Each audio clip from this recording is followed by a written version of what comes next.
Welcome to G-Tex Designs. I'm G-Tex. This episode we will be building part 3-36E, the boiler whistle valve push rod for the Clayton Undertype steam wagon. Let's get building.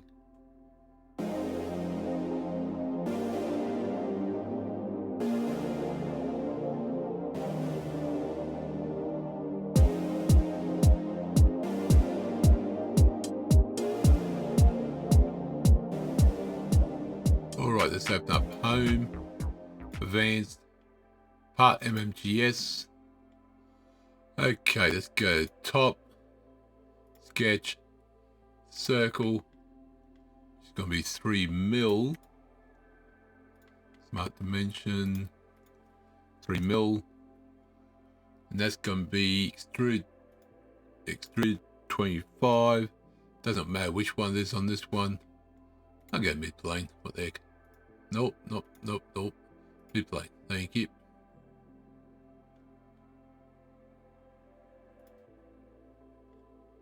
Whoa, what did I do? I think I changed the wrong one somewhere. Oh, 25. For some reason I changed that. There we go. That's better. And now we want a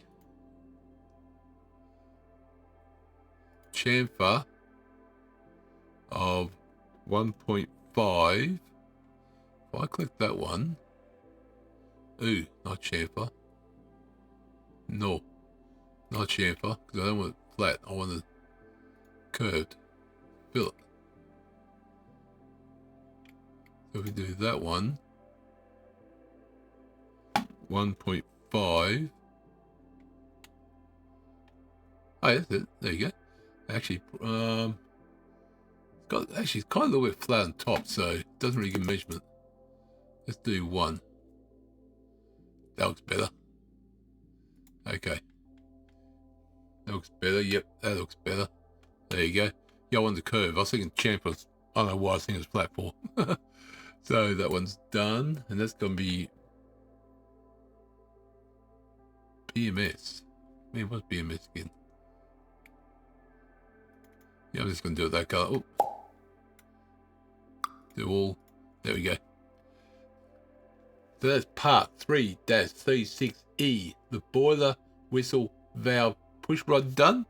So next episode, we will be putting this together. So thank you again for everyone watching. Enjoyed the episode. Click the like button. If you want to see more, subscribe. Leave comments. Still appreciate it. I'll see you next episode. Remember, thank you very much.